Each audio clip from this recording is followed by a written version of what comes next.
이번 시간에는 원천 징수 파트 중 급여 자료 등 회계 처리에 대해서 알아보도록 하겠습니다. 자, 우리가 기본적인 원천 징수에 대한 자료를 입력하고 그 자료들이 실질적으로 원천 징수 의무자 같은 경우에는 비용에 해당되겠죠. 왜? 지급할 때 원천 징수하니까 우리 입장에서는 돈을 지급을 한다는 거는 결과적으로 우리의 비용을 반영하는 부분이겠죠. 그래서 이 비용에 대한 회계 처리를 편하고 자동적으로 회계 처리를 할 수 있습니다. 기본적으로 회계 처리한 부분, 근로소득 같은 경우는 여기 보시면 근로자료, 급여자료, 회계 처리한 부분이 있죠. 그래서 기본적인 인사급여에는 총 4개 정도는 회계 처리를 자동으로 할 수 있습니다. 그 외의 것들은 별도로 할 수 있는 부분은 아니지만 어쨌든 근로소득에 대해서 회계 처리를 할 수 있고 일용직 근로소득에서도 별도로 회계 처리를 할 수 있습니다. 그리고 퇴직소득 같은 경우에도 퇴직소득에 대해서 자동적으로 회계 처리하는 부분이 있고 여기에서는 이제 사업 기타 종교소득에서는 별도로 그 사업소득에 대해서 이렇게 사업소득 자료를 회계 처리를 할 수 있는 부분 이렇게 4가지 정도로 나눌 수 있습니다. 각 회계 처리 방식이나 그런 부분들이 조금 차이가 있으니까 하나씩 한번 보도록 하겠습니다. 먼저 급여자료 회계 처리입니다. 자, 급여자료 회계 처리는 매번 원천징수나 급여자를 입력해서 매월별로 회계 처리를 할 수도 있겠고 우리가 법인세 신고나 소득세 신고할 때 한 번에 다 급여 처리를 할 수도 있습니다. 자, 급여 처리할 수 있는 기간을 위해서 설정을 하게끔 되어 있습니다. 1월부터 12월로 보도록 할게요. 자, 이렇게 지금 상태는 급여 처리를 다 한 상황입니다. 급여 처리를 했으면 이렇게 급여 처리 체크 부분이 나오고요. 이 부분의 급여 처리가 정상적으로 이루어지지 않고 나머지 급여들이 반영이 안 됐다 싶으면 체킹을 하셔서 전송 취소를 하면 기존의 전표 일반 전표 입력에 입력된 것들을 삭제도 할 수 있습니다. 예, 그 부분들을 보면 될 것 같습니다. 자, 기본적으로 1월부터 12월의 기속 기간으로 불러온다면 기속 기준으로 해서 이렇게 기속월이 자동적으로 급여 자료를 입력, 상용직 급여 자료를 입력했으면 나올 거고요. 지급월이나 이런 부분도 입력 내지 설정을 해서 처리를 할 수 있습니다. 기본적으로 여기에 보시면은 매달 임금이나 이런 계정 과목들이 있죠. 이 계정 과목들은 기본적으로 여기에 자체에서 회계 처리에 변경을 하는 게 아니고 일전에 설명드린 사원 등록에서 각 사원별로 추가사항 입력해서 각 사원별로 해당 계정 과목의 급여 부분이 있다면 이 부분을 설정을 해서 입력하면은 자동적으로 회계 처리 부분이 반영이 됩니다. 자, 그리고 나머지 부분은 지금은 반영을 다 해놓은 상태이긴 해서 그런데 급여 처리 부분에 해당 사항을 체킹을 다 하시고 위에 상단에 보시면은 분계 설정이라는 것이 있습니다. 분계 설정을 눌러 보시면은 분계를 어떻게 지정해서 설정을 할 수 있는지를 우리가 구분을 하게끔 나와 있습니다. 자, 기본 설정과 나머지 공제 항목 설정인데 공제 항목이야 실질 우리가 급여 대장의 우측에 있는 공제 내역 부분에 있어서의 내역들이고 위에 기본 설정은 기본적인 사항에 대한 설정 부분입니다. 그래서 우리가 관련돼서 분계 설정을 하고 싶은 월을 체킹을 개별적으로 하든가 아니면 일반적으로 전체 부분에서 통일되게끔 분계 설정을 하겠죠. 이렇게 돼서 설정을 하는 것인데요. 먼저 전표 발생일 설정입니다. 전표 발생일을 직접 입력할 수도 있을 거고 기속월의 말일자로 입력을 할 수도 있을 거고 지급월로 설정을 할 수 있습니다. 해당 사항을 설정을 하게 된다면은 이렇게 전표 발생일에 대한 사항들이 변동이 돼서 반영을 할 수 있습니다. 급여 정보 항목은 항목에 대해서 뭐 직접 입력을 할 수 있고 안 할 수 있고의 부분인데 이 부분은 한번 보시면 될 것 같고요. 계정별 합산이나 그룹별 합산은 뭐 분계 자체를 합산해서 분계를 하는 건지 개별적으로 하는 건지의 부분은 구분이니까 이 부분은 잘 보시면 될 것 같습니다. 자, 공제 항목입니다. 뭐 나머지 기본적인 여기에서 계정 과목이나 이런 부분들은 아까 사원 등록에서 개별적으로 설정을 했다면 기본적인 급여에 대한 비용에 대한 계정 과목들은 저절로 반영이 되고요. 위에 공제 항목들은 별도로 설정해 줘야 되는데 기본 공제 항목들이 이렇게 나와 있습니다. 전체 다 예수금이나 나머지 차인 지급액, 우리가 급여를 실지 지급했었을 때의 분계, 남의 분계를 하는 부분이니까 이 부분은 별도로 설정해 주셔야 돼요. 당연히 채권 채무의 관계에 있어서는 일반 전표 입력을 할 때 채권 채무 관계에 있어서는 반드시 거래처를 등록하게 돼 있죠. 그렇기 때문에 기본적으로 국민연금에 대해서는 대개 거래처를 국민연금관리공단이라고 일반적으로 지칭을 해서 이렇게 지정을 하죠. 예. 이렇게 거래처를 등록을 하기 위해서는 기본적으로 거래처 등록에서 관련 거래처를 미리 등록을 해놔야지 우리가 설정을 할 수 있는 부분이니까 그 부분도 보시면 될 것 같고요. 저는 미리 설정이 돼 있습니다. 그래서 그 부분을 조회를 통해서 설정을 할 수 있어요. 건강보험 같은 경우도 건강보험관리공단, 뭐 요양보험도 마찬가지죠. 그다음 고용보험은 뭐 근로복지공단. 이렇게 거래처 등록을 해 놓으셔서 채권 채무의 관계, 예수금은 이제 채무죠. 그래서 예수금에 대해서는 이렇게 각각 설정합니다. 소득세 같은 경우에도 뭐 기본적으로 세무서 이름 아니면은 지방소득세도 뭐 이렇게 해서 체킹을 많이 합니다. 그리고 그 밖에 항목이 있다면 그 밖의 항목에 대해서 설정을 하는데 이 부분은 별도로 확인해서 개별적으로 설정을 할지 부분을 체킹을 하시면 될 것 같고요. 마지막으로 차인 지급에 실제 직원에게 급여를 지급해야 되는 우리 급여에서 공제 금액을 제외하고 남는 게 차인 지급액이죠.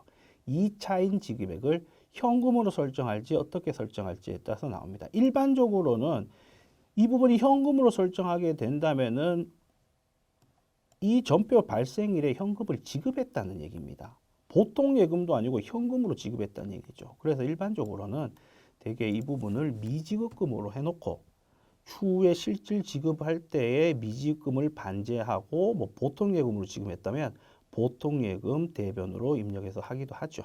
그래서 미지급금으로 지정했으면 요것도 실질 채무 관계니까 관리상 편의상 뭐 직원 급여, 왜냐면 근로소득 급여자료 입력이니까 일용직도 아니니까 직원 급여 정도로 입력해서 확인을 눌러갖고 기본적인 부분을 반영을 기본적으로 다 합니다.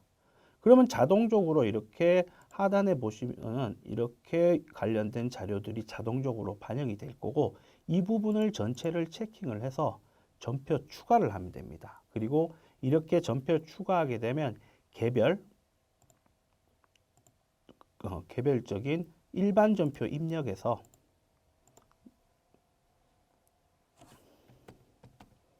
자, 이렇게 기본적인 붕괴 설정이 되어 있는 부분, 자동적으로 붕괴가 되어 있다는 부분을 확인을 하실 수 있습니다. 그래서 인사급여에서 일반 근로자에 대한 회계 처리는 이런 식으로 해서 처리를 한다라는 부분이 있으니까 여기에 맞춰서 처리를 하시면 될 것 같습니다. 나머지 일용직이나 이런 부분도 방식은 비슷한데 조금씩 다릅니다. 자, 일용직 급여 자료에 대해서 회계 처리 부분 한번 볼게요. 자, 이것도 뭐 매월 뭐 입력을 하든지 1년치를 한 번에 입력하든지 그건 선택의 문제입니다.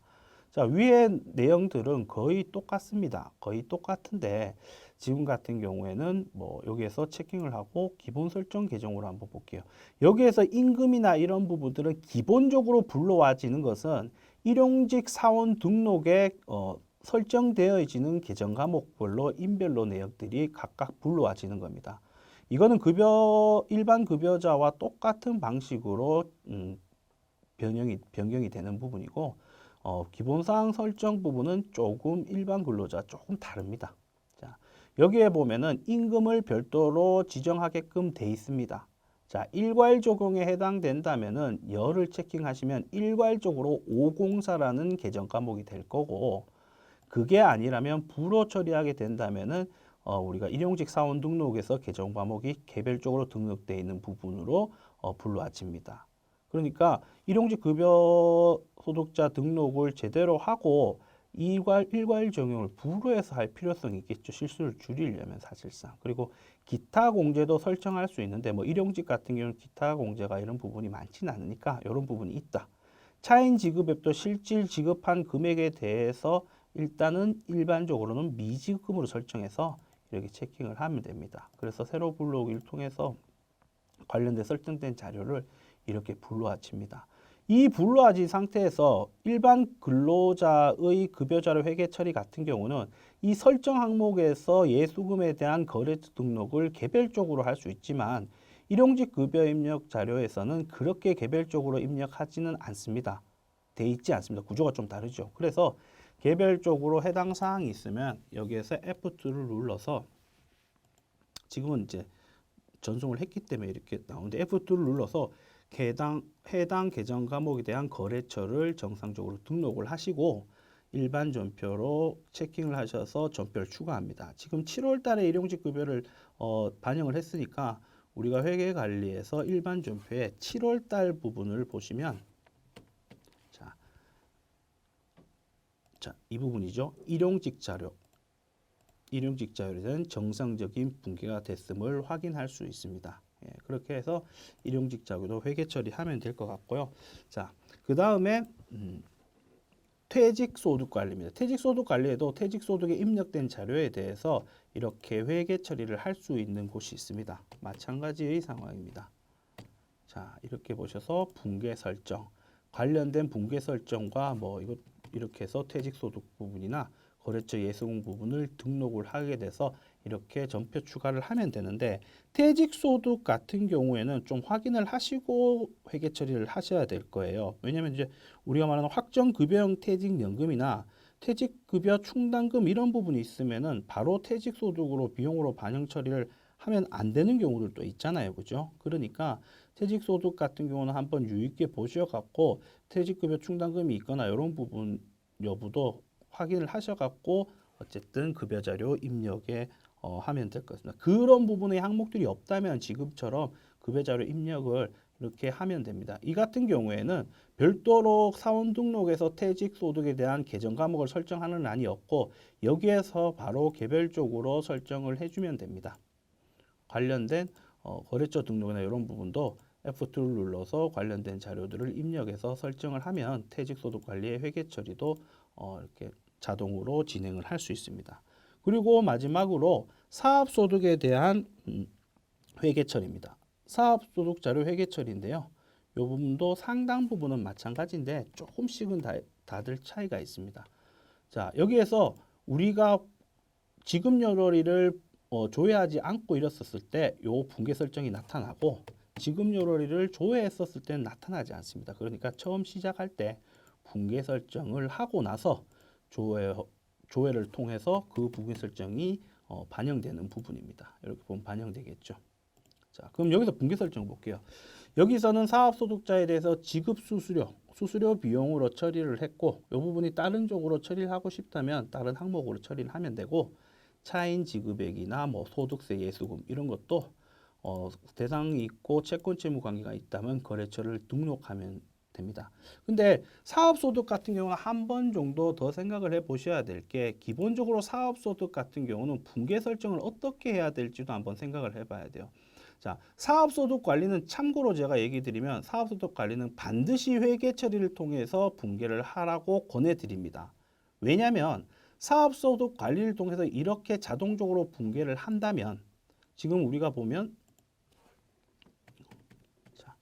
7월부터 9월은 자동 분계가 되어 있습니다. 자, 이렇게 분계가 한다면은 자, 우리가 회계 관리 쪽의 문제인데 회계 쪽에 보면 영수증 수취 명세서 개인 같은 경우는 영수증 수취 명세서고 이제 법인 같은 경우 지출 증명서류 제출 합계표나 뭐 이런 부분이겠죠. 이런 부분에 있어서 자, 이렇게 자동적으로 불러와집니다. 이렇게 자동적으로.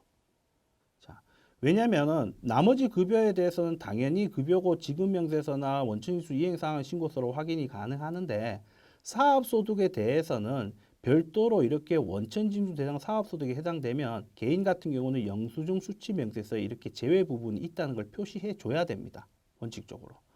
자, 그렇게 해야 되기 때문에 우리가 이 부분을 자동적으로 반영을 하려면은 우리가 사업소득에 있어서 이 부분을 자동 분계를 하게 된다면은 자동적으로 반영해지는 거죠. 예를 들어서 9월 30일 사업소득자 분계를 한번 볼까요? 9월 30일에 30일. 사업소득자에 대한 이 분계입니다. 이 분계가 이렇게 진행이 되죠. 자, 이렇게 분계가 진행되는데 자동부배를 통해서 이 부분이 나와 있습니다. 이게 명세서 제출 대상 거래인데요. 이건 회계 파트에서 보시면 되시겠지만 이 부분이 이렇게 자동적으로 분계가 됩니다. 자동적으로. 그런데 만약에 그렇게 자동 분계하지 않고 기본적으로 뭐 사변에 수수료 비용에서 사업소득이었었다. 200만 원. 자, 이렇게 된다면 별도로 여기에서 다시 한번 3번을 하고 원칙적 사업소득을 체킹을 하고 이렇게 처리를 한 번 더 해야 됩니다. 그리고 이런 분계의 4번의 분계를 이렇게 다 해야 되겠죠. 그래서 번거롭기도 하고 실수가 발생될 수도 있습니다. 그래서 사업소득 같은 경우에는 반드시 사업소득 회계자료 입력에서 처리를 할 필요성이 있습니다. 그리고 우리가 손익계산서가 됐든 뭐 제조용가 명세서가 됐든 이 사업소득에 대해서 만약에 수수료 비용으로 처리한다. 이 사업소득 계정을 수수료 비용으로 처리한다. 자, 지금은 수수료 비용으로 처리했습니다. 831 수수료 비용. 자, 이 부분에 있어서 수수료 비용을 처리했는데 사업소득 말고 수수료 비용들이 엄청 많죠. 뭐 나머지 것들에 대해서. 그렇기 때문에 사실상 제가 보기에는 별도로 회계 처리를 할 때, 별도로 인사급여에서 회계 처리를 할 때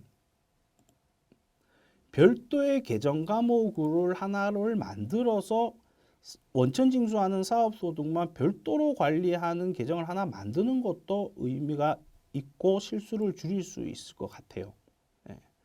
어떻게 뭐 줄일 수 있냐의 부분은 자료를 보시면 알겠지만 별도로 이제 수수료 비용이나 이런 부분이 섞여 있는 부분이 있잖아요. 그래서 사업소득 같은 경우에는 자, 831 같은 경우 지칭을 하는 것보다 별도로 계정 과목을 한 개 만드는 부분도 관리하기에는 편할 것으로 생각됩니다. 그러면은 별도의 계정 과목을 우리가 재무회계 관리해서 뭐 계정 과목에서 뭐 별도로 831이었으니까 뭐 판관비에 해당되겠죠. 판관비에 해당되는 쪽에서 뭐 여기가 됐든 아니면 추후에 됐든 별도로 뭐 인적 용역 뭐 소득 뭐 이런 식으로라도 이런 식으로 인건비라고 볼 수는 없고 뭐 되게 뭐 기타 정도로 볼 수 있겠죠. 이렇게 지칭을 해서 추후에 분계 설정에서 808 이렇게 해서 하나의 굽을 만들어서 관리하는 것도 사실상 효과적일 수 있어요. 그런데 이렇게 관리할 때는 반드시 우리가 보시면 아시겠지만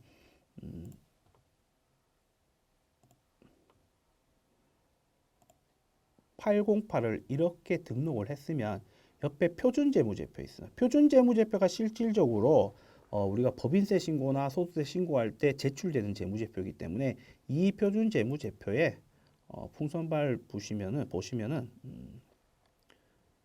사업소득 원천징수에 대해서는 이렇게 뭐 국내 지급 수수료나 뭐 이런 부분들을 잘 체킹하셔갖고 표준 재무제표를 좀 변경을 해주세요. 변경을 하지 않으면은 이 36 기타로 이렇게 반영되니까 뭐 외주 용역비 뭐 이런 정도의 계정 과목으로 자, 외주 용역비가 제일 적당한 부분이겠죠.